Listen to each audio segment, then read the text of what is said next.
Hello student, welcome to back my YouTube channel. मैं आपका तरुण भैया टीसी कक्षा में आपका स्वागत करता हूं। आज मैं पार्ट 4 एप्लीकेशन ऑफ ट्रिग्नोमेट्री आप लोगों के लिए लेकर आया, जो कि ट्रिग्नोमेट्री पर बेस्ड है। ट्रिग्नोमेट्री में हमने ट्रिग्नोमेट्रिक टेबल और ट्रिग्नोमेट्रिक रेशो को देखा था। ट्रिग्नोमेट्रिक रेशो एंगल और साइड के बीच का रिलेशन बताते हैं।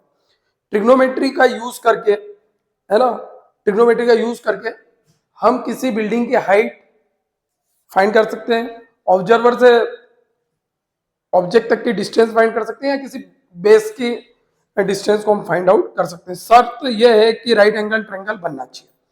तो हम स्टार्ट करते हैं आज एप्लीकेशन ऑफ ट्रिग्नोमेट्री। तो एप्लीकेशन ऑफ ट्रिग्नोमेट्री में सबसे पहले हम समझते हैं एप्लीकेशन ऑफ ट्रिग्नोमेट्री काम कैसे करता है। जैसे कि मैंने अभी तो आप लोगों के सामने लाइन ऑफ साइट यूज करा। मैंने ट्रिग्नोमेट्रिक टेबल के लिए बोला आप लोगों को। ट्रिग्नोमेट्रिक टेबल का याद होना बहुत ज्यादा जरूरी है। ट्रिग्नोमेट्रिक रेशो याद करने का तरीका मैंने आप लोगों को बताया था। पंडित बद्री प्रसाद हर हर बोले, सोना चांदी तोले। हमने इस तरह से हमने ट्रिग्नोमेट्रिक रेशो को याद करे थे। ट्रिग्नोमेट्रिक रेशो में हमने देखा था, ट्रिग्नोमेट्रिक रेशो में हमने देखा था पंडित बद्री प्रसाद हर हर बोले, ये हमने देखा था, है ना। तो परपेंडिकुलर अपॉन हाइपोटेनस हम किसको बोलते थे? साइन को बोलते थे। बेस अपॉन हाइपोटेनस किसको बोलते थे? कोस को बोलते थे। और परपेंडिकुलर अपॉन बेस हम किसको बोलते थे? टेन थीटा को बोलते थे। इस तरह से इसको यूज करके, है ना, इन रिलेशंस को यूज करके हम आज किसी बिल्डिंग की हाइट को फाइंड कर सकते हैं, ठीक है, लाइन ऑफ साइट को फाइंड आउट कर सकते हैं, या किसी बेस की डिस्टेंस को हम फाइंड आउट कर सकते हैं, ठीक है। तो पहले तो हम समझते हैं लाइन ऑफ साइट होता क्या है। लाइन ऑफ साइट ऑब्जर्वर से ऑब्जेक्ट तक की डिस्टेंस जो होती है उसको हम बोलते हैं लाइन ऑफ साइट। क्या बोलते हैं? लाइन ऑफ साइट, ठीक है, लाइन ऑफ साइट बोलते हैं। तो ये ऑब्जेक्ट ऑब्जर्वर है, ऑब्जर्वर है, और ये हमारा ऑब्जेक्ट है।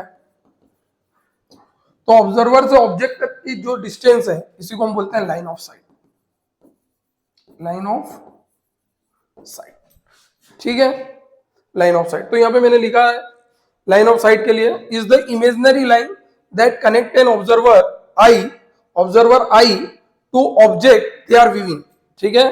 जो ऑब्जर्वर किसी ऑब्जेक्ट को देख रहा होता है, तो जो उसकी आंखों से ऑब्जेक्ट तक की जो इमेजिनरी लाइन होती है, ठीक है, उसी को हम क्या बोलते हैं? लाइन ऑफ साइट बोलते हैं, ठीक है। ऐसे ही angle of elevation, angle of elevation जब हम किसी ऑब्जेक्ट को ऊपर देख रहे होते हैं तो लाइन ऑफ साइट और हॉरिजॉन्टल लाइन के बीच का जो एंगल बनता है उसको हम एंगल ऑफ एलिवेशन बोलते हैं। तो लाइन ऑफ साइट और हॉरिजॉन्टल लाइन के बीच का जो एंगल है उसको हम क्या बोलते हैं? एंगल ऑफ एलिवेशन बोलते हैं, ठीक है। तो ये याद रखना, लेकिन शर्त ये है कि हम ऊपर देख रहे हो, ठीक है। तो यहां पे लिखा हुआ है is the angle between the horizontal line and the line of site when looking up at an object. जब हम किसी ऑब्जेक्ट को किधर देख रहे हो?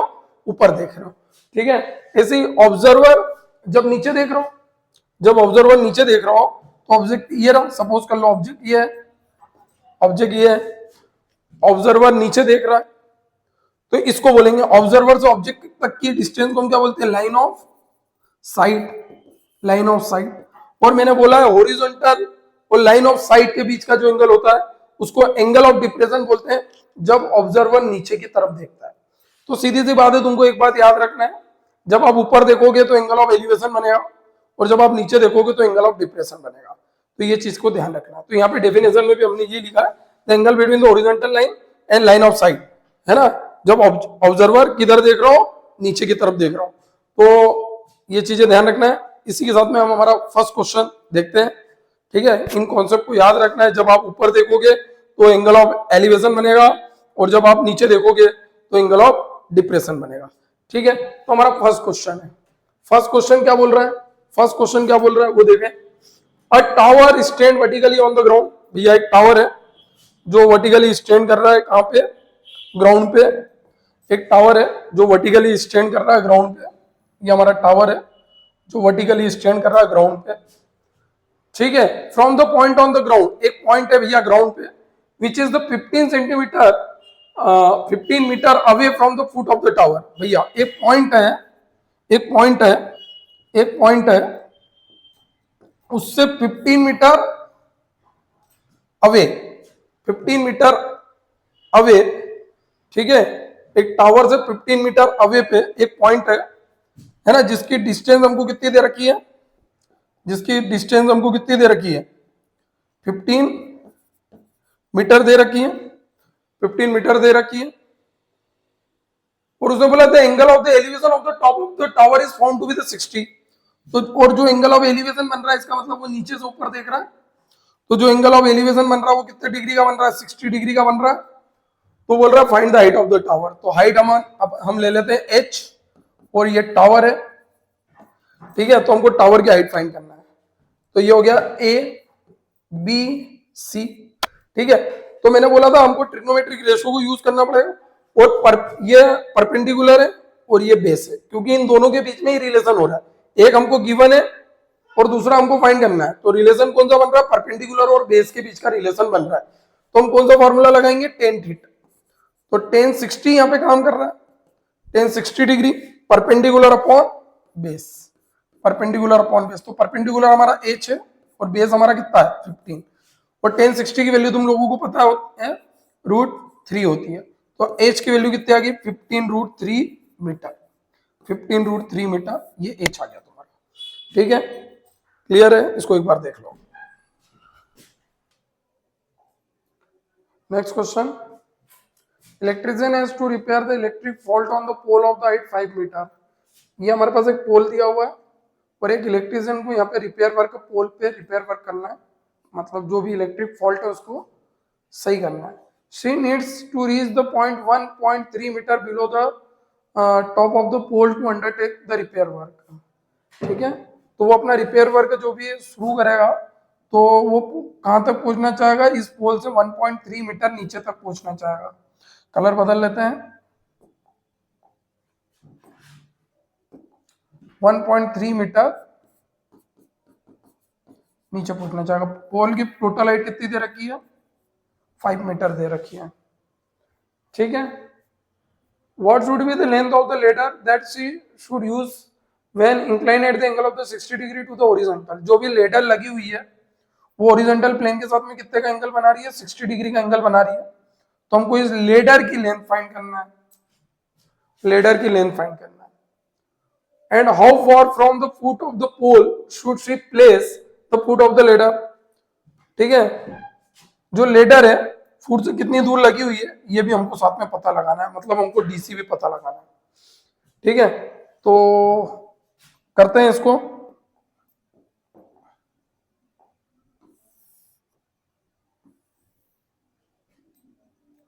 तो इन ट्रेंगल है ना, यहाँ पे जो भी चीजें हमको फाइंड करना है वो देख लेते हैं। हमको ट्रेंगल दे रखा हुआ बी डी सी, इसमें ही बात होगी, ठीक है। उसके पहले हम बी डी निकाल लेते हैं। बी डी यहाँ पे क्या है, बी डी निकाल लेते हैं। बीडी कैसे निकलेगी, 5 में से 1.3 को माइनस करेंगे, 5 में से 1.3 को माइनस करेंगे तो 3.7 मीटर बीडी आएगा ये। तो बीडी की लेंथ हमारे पास कितनी आ गई, 3.7 मीटर बीडी की लेंथ आ गई हमारे पास 3.7 मीटर, ठीक है। और परपेंडिकुलर और बेस का जो रिलेशन है वो हमको किस में मिलता है, 10 में मिलता है। तो हम 10 इन ट्रेंगल बीडीसी, तो 1060 equal to perpendicular upon base. तो परपेंडिकुलर हमारा कितना है बीडी और बेस कितना है डीसी, और 1060 की वैल्यू तुम लोगों को पता है √3 होती है। तो ये हो गया हमारा √3 बीडी। बीडी हमको दे रखा 3.7 और डीसी कितना दे रखा, x क्रॉस मल्टीप्लाई करा तो √3x इक्वल टू 3.7, तो x इक्वल टू कितना आ गया 3.7 अपॉन √3 मीटर। तो ये हमारी डिस्टेंस आ गई। अगर तुम्हें √3 की वैल्यू दी है 1.73, तो तुम पुट करके इसको सॉल्व कर सकते हो आगे भी, और जो वैल्यू आएगी वही पोल के फुट से लेडर के फुट तक की डिस्टेंस होगी, ठीक है। अगेन इन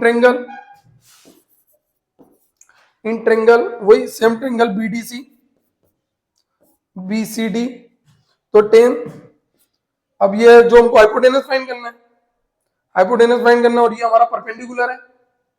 तो हाइपोटेनस और परपेंडिकुलर का रिलेशन हमको साइन में मिलता है, तो sine 60 equal to perpendicular upon hypotenuse.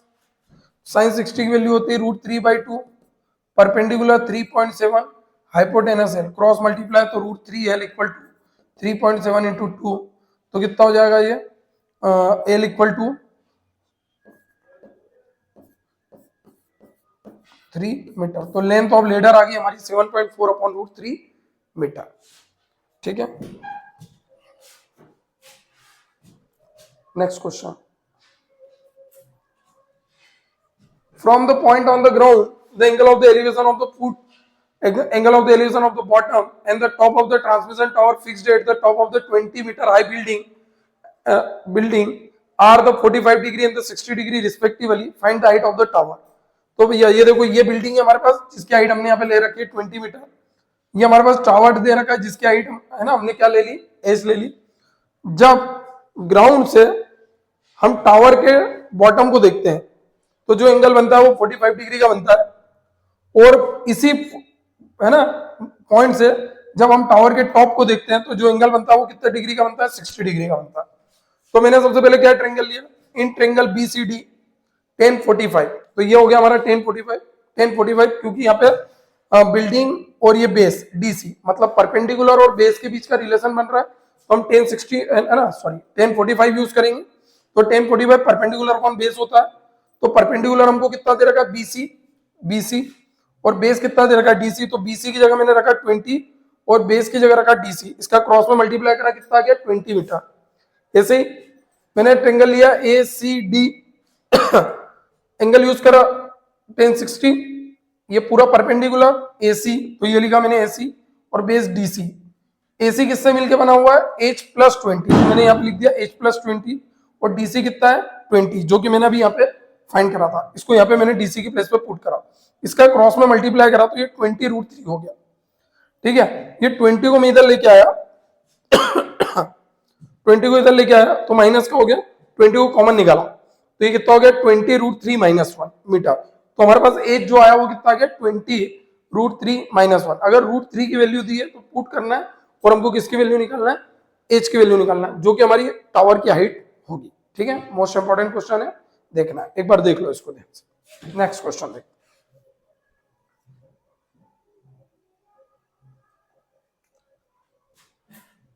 two pole of the equal height are standing opposite to each other on the either side of the road। भैया दो पोल है जिनकी हाइट कैसी है,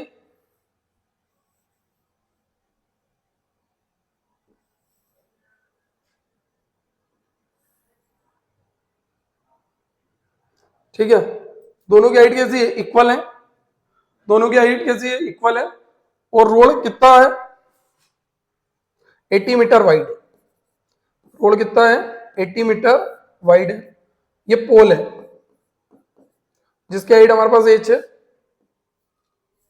जिसकी हाइट हमारे पास h है, ये पोल है, इसकी हाइट हमारे पास कितनी है h।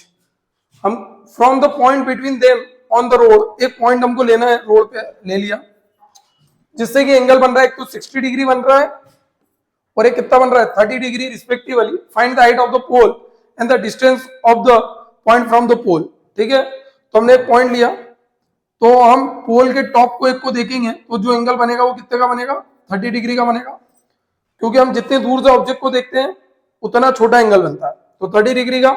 और ये वाला है जो एंगल बनेगा वो कितने का एंगल बनेगा 60 डिग्री का एंगल बनेगा।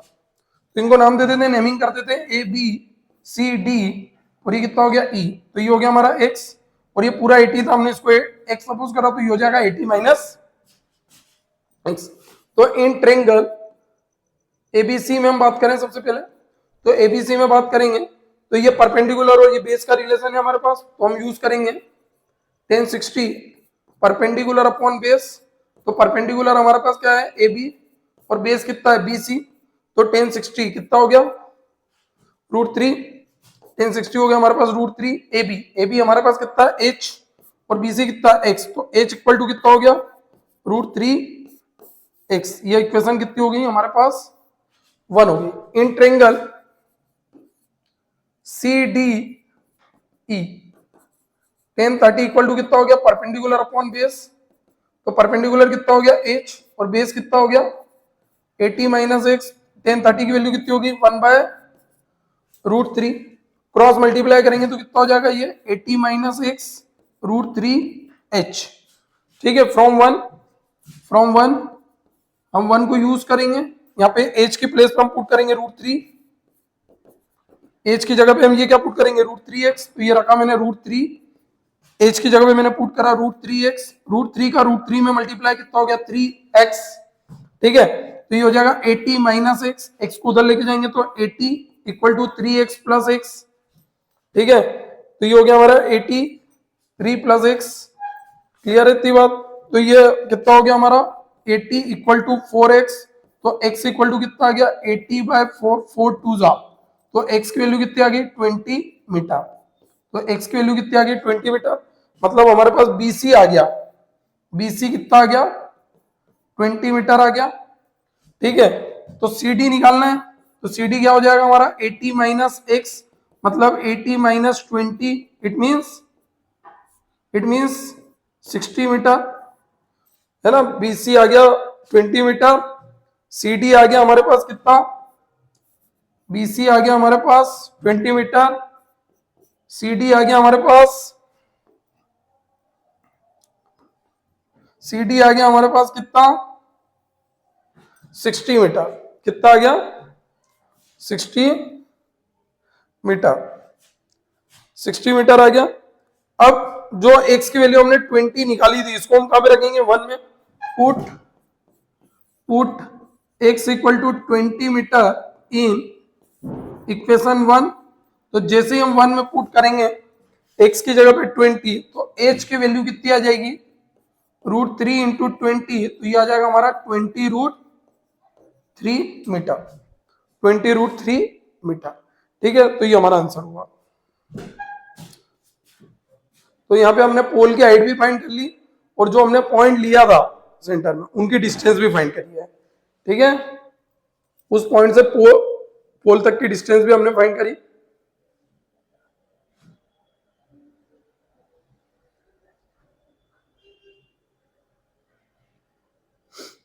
Next question, the top of the 7 metre high building, एक 7 मीटर हाई बिल्डिंग है, 7 मीटर हाई बिल्डिंग है, हाई बिल्डिंग है, the angle of the elevation of the top of the cable tower. ठीक है,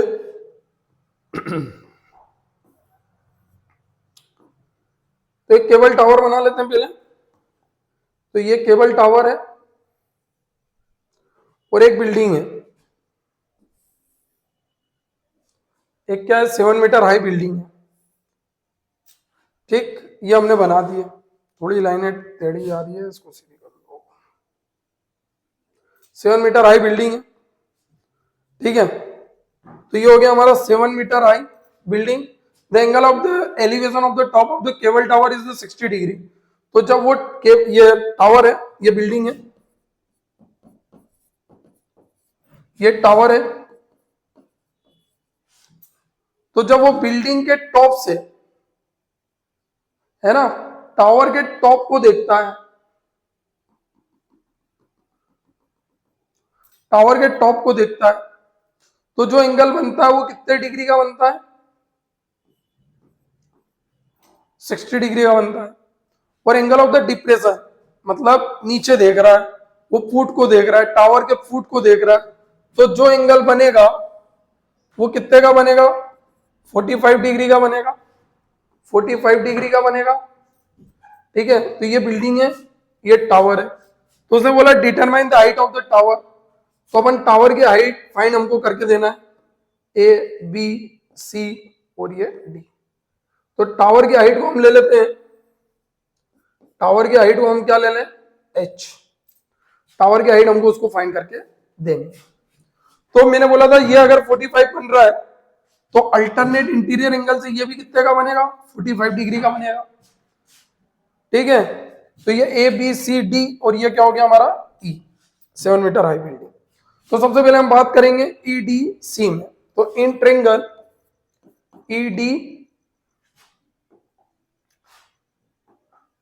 E D C में। तो यहां पे भी देखो ये परपेंडिकुलर और ये बेस का रिलेशन बन रहा है। सबसे पहले हमको बेस निकालना है, डीसी फाइंड करना है। तो ये परपेंडिकुलर और ये बेस, परपेंडिकुलर और बेस का रिलेशन हमको 10 में मिलता है। तो 10 45 equal to perpendicular upon base, तो 1 परपेंडिकुलर हमारा कितना है 7 और बेस कितना है डीसी, तो डीसी इक्वल टू कितना आ गया 7 मीटर। कितना आ गया 7 metre. In triangle A B E में 1060 equal to perpendicular upon base, ठीक है। तो परपेंडिकुलर अपॉन बेस अगर ये 7 आया है, ये अगर 7 आया तो ये भी कितना होगा 7 मीटर। तो परपेंडिकुलर इस समय यहां पे हमारा रहेगा ए बी, ए बी, और बेस क्या रहेगा बीई, बीई, ठीक है, बेस रहेगा। तो 1060 की वैल्यू तुम लोगों को पता है √3। ए बी हमको फाइंड करना है और बी हमको दे रखा 7 मीटर। कितना दे रखा 7 मीटर। क्रॉस मल्टीप्लाई करेंगे तो 7 √3 इक्वल टू ए बी। तो ए बी की वैल्यू कितनी आ गई 7 √3 मीटर। कितनी आ गई 7 √3 मीटर, ठीक है। अब हमको हाइट फाइंड करना है, height of tower, height of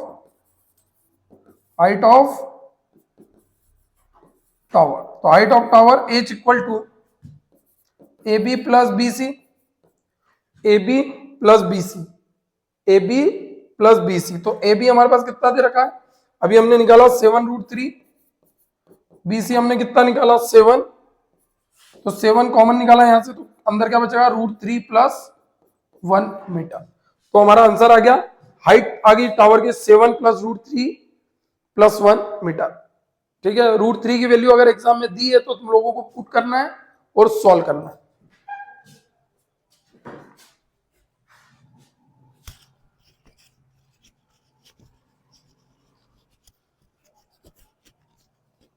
next question, last question, sorry, इसके साथ में हमारे सारे क्वेश्चन कंप्लीट होते हैं। जो भी क्वेश्चंस मैंने आप लोगों को बताए सारे एग्जाम पॉइंट ऑफ व्यू से इंपॉर्टेंट है, सारे कॉन्सेप्ट आप लोगों को काम में आएंगे। इसी तरह के कॉन्सेप्ट को यूज करके कोई भी क्वेश्चन आप लगा सकते हो। एग्जाम्पल जरूर सॉल्व करके जाना, है ना, एग्जाम में क्वेश्चन बनते हैं, ठीक है। क्वेश्चन को प्रॉपरली रीड करना है और सॉल्व करना है। थैंक यू सो मच, है ना, मिलते हैं हमारी नेक्स्ट क्लास में।